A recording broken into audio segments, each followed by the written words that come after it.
Pemerintah tentu akan merespon dengan sungguh-sungguh apa yang menjadi tuntutan rakyat yang sudah dirangkum menjadi 17+8 tuntutan yang sekarang ini tersebar di tengah-tengah masyarakat luas.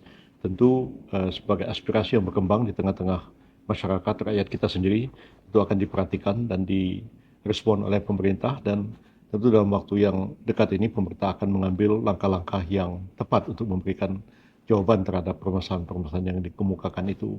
Untuk bidang saya sendiri ada beberapa hal yang dikemukakan dalam tuntutan itu. Antara lain adalah keinginan supaya pemerintah melakukan satu tindakan tegas tidak saja kepada mereka yang melakukan tindakan anarkis dan melakukan penjarahan, melakukan pembakaran dan lain-lain selama demonstrasi berlangsung kemarin, tapi juga terhadap aparat penegak hukum di lapangan yang melakukan tindakan-tindakan yang melampaui kaedah-kaedah hukum yang berlaku dan juga dianggap melakukan pelanggaran HAM.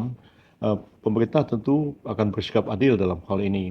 Kita ketahui bahwa apa yang disampaikan oleh Pak Presiden Prabowo Subianto bahwa pemerintah harus mengambil satu langkah hukum yang tegas, artinya hanya kepada mereka yang disangka bersalah saja yang diambil satu tindakan yang tegas.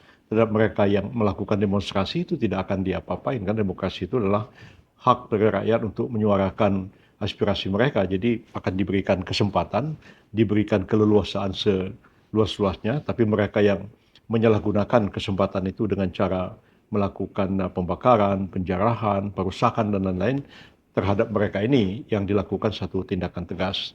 Dan tindakan tegas itu tentu harus dilakukan secara terukur, transparan, terbuka, sesuai dengan kaedah-kaedah hukum yang berlaku, baik dalam hukum acara pidana maupun juga dalam hukum pidana materialnya. Jadi terhadap mereka yang dilakukan pemanggilan, terhadap mereka yang dilakukan penangkapan dan penahanan, mereka itu harus dijamin hak-haknya, harus didampingi oleh pengacara, didampingi oleh advokat. Nah, harus diberikan satu jaminan keselamatan, tempat tahanan yang memadai dan memenuhi persyaratan dan sebagainya.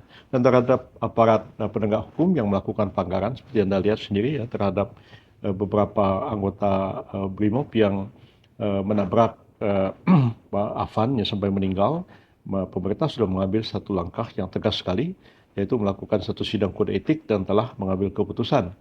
Antara lain menjatuhkan sanksi etik adalah pemecatan dari Kepolisian Negara Republik Indonesia, dan mungkin juga ya setelah sidang etik itu akan ditindaklanjuti dengan penegakan hukum, ya bisa saja setelah itu dilakukan penuntutan pidana terhadap beberapa anggota BRIMOB itu. Begitu juga terhadap aparat penegak hukum yang lain, baik sipil maupun juga kemungkinan tentara, mungkin juga polisi. Ya, pemerintah tentu akan bersikap adil dan transparan juga kepada mereka supaya hukum ditegakkan tidak hanya kepada rakyat, tapi juga hukum ditegakkan kepada aparat penegak hukum itu sendiri. Terkait tuntutan undang-undang perampasan aset, Ya. Terhadap rancangan undang perampasan aset, Pak Presiden Prabowo Subianto sudah berkali menegaskan bahwa beliau meminta kepada DPR untuk segera membahas rancangan undang-undang itu. Sehingga saya pada bulan Mei yang lalu juga banyak teman-teman wartawan bertanya kepada saya bagaimana sikap pemerintah terhadap RUU perampasan aset itu. Sebelumnya kita ketahui RUU itu sebenarnya sudah diajukan oleh pemerintah Pak Jokowi tahun 2023 yang lalu, tapi sampai sekarang belum dibahas oleh DPR, dan kabar terakhir kami dengar bahwa DPR akan mengambil alih inisiatif pengajuan rancangan undang-undang perampasan aset itu menjadi inisiatif DPR, bukan lagi inisiatif dari pemerintah. Dan sampai hari ini pemerintah masih menunggu kapan itu akan dibahas oleh DPR. Dan kami juga sudah melakukan koordinasi dengan Menteri Hukum Pak Supratman kemarin dalam pembahasan Prolegnas tahun 2025 dan 2026 ini, ya rancangan undang perampasan aset itu menjadi salah satu rancangan undang yang diberikan prioritas untuk dibahas.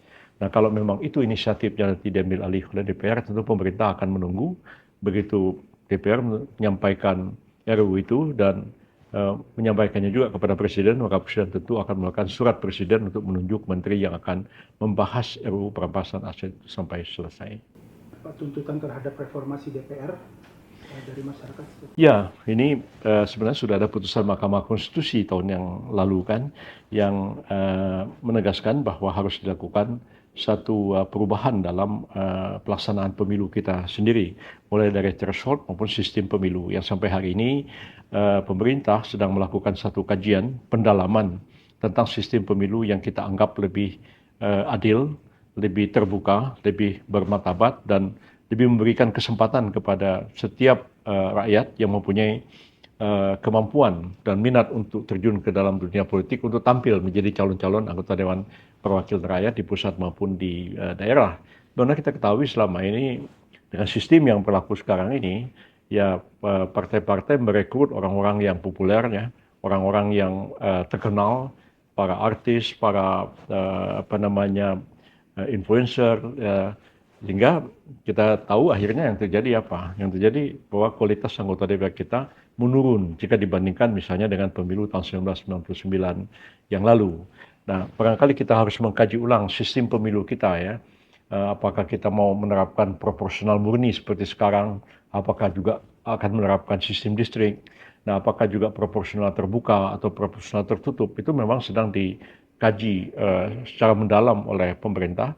Dan saya kira Pak Mendagri juga sedang mempelajari masalah ini dengan seksama dan diharapkan nanti jauh sebelum pemilu, rancangan undang-undang pemilu yang baru sesuai dengan putusan Mahkamah Konstitusi itu dapat kita jalankan, sehingga nanti ke depan kita akan mampu melahirkan anggota-anggota Dewan Perwakilan Rakyat yang betul-betul mampu menyerap aspirasi masyarakat, dia berasal dari rakyat, berjuang untuk kepentingan rakyat, bukan dari kalangan selebritis yang tidak punya akar yang kuat di masyarakat, tidak mempunyai pemahaman mendasar terhadap persoalan-persoalan yang dihadapi oleh bangsa dan negara kita. Saya kira akan terjadi perbaikan dalam hal ini.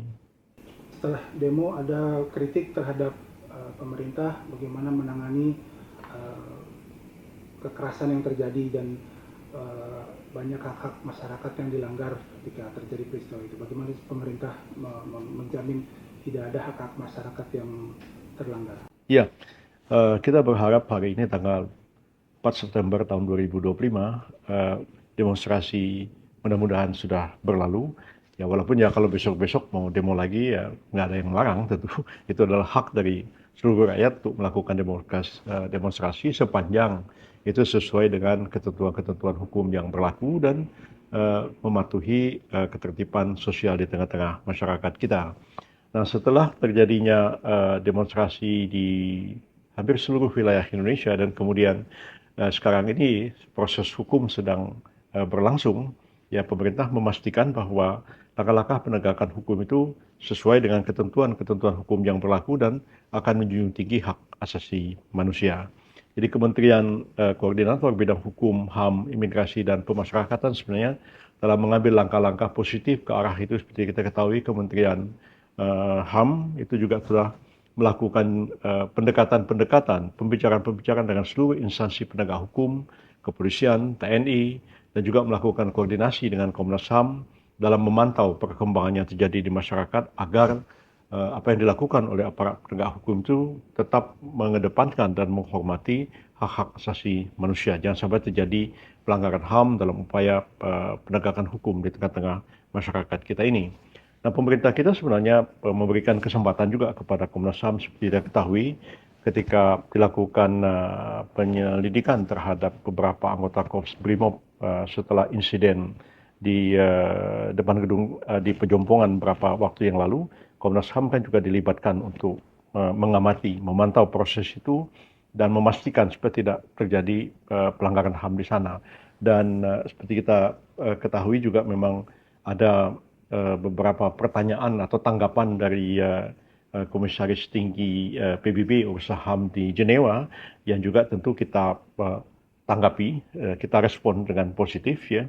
Dan baik Kementerian HAM maupun Kementerian Luar Negeri itu sudah juga memberikan satu tanggapan terhadap hal ini, dan saya kira tiba saatnya nanti kalau sekiranya diperlukan pemerintah juga akan memberikan satu penjelasan kepada Komisaris Tinggi PBB urusan HAM ini supaya persoalan ini menjadi jelas bagi kita semua, dan pemerintah telah melakukan satu upaya-upaya penegakan hukum yang sesuai dengan norma hukum yang berlaku dan tidak terjadi pelanggaran HAM seperti yang mungkin diperkirakan akan terjadi. Tapi sementara ini kita berkeyakinan bahwa tidak terjadi kasus-kasus pelanggaran HAM, kecuali mungkin ada pelanggaran hukum terjadi, iya. Tapi kalau pelanggaran hukum terjadi ya kita selesaikan menurut kaedah-kaedah hukum itu sendiri.